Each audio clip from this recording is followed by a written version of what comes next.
for RAVE for Service Learning Project 2.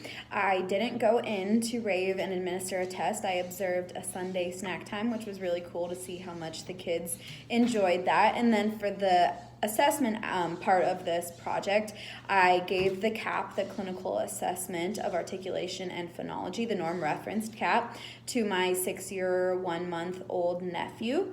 And I had him come over to my house, and I made sure it was nice and quiet and free of distractions. We did it on the table with nothing else on it, and he did a pretty good job. He wanted to go play Mario Kart, was his thing. So I told him, you're going to get through this part and then we'll go play Mario Kart. And we did get through all sections, but we did have to take a break to go play Mario Kart in between some of it. So it was broken up into 2 sections.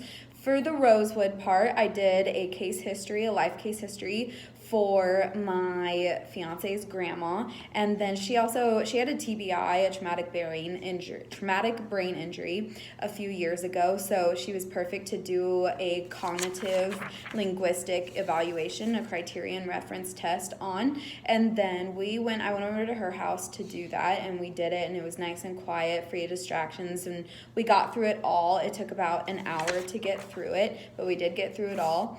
And where I stopped and started the test, it differed more so where I did have to start and stop to take breaks for the pediatric, and then geriatric we were kind of more just able to get through it. The directions I gave pretty straightforward for geriatric and pediatric. For pediatric, at times I had to not switch them up, but just incorporate them into our specific assessment situation and make them work so we could get through the test. And then feedback was all behavioral. I just gave behavioral feedback, and the test stimuli was on my laptop, and for the protocol I kind of just held it in my hand or on the table and took notes. And then I had to give redirections for pediatric, but for geriatric she got most of it, every once in a while a little bit. I learned through this that I truly enjoy working with children somewhat more than the geriatric population, and I learned it because I have a lot of high energy, and children usually have a lot of high energy, and my nephew definitely does. So I felt like I was able to keep up with it and switch things as they needed to be switched to get through everything that we needed to get through and keep it running. And it matters because I now have a more clear idea about what population I would like to work with as a speech-language pathologist.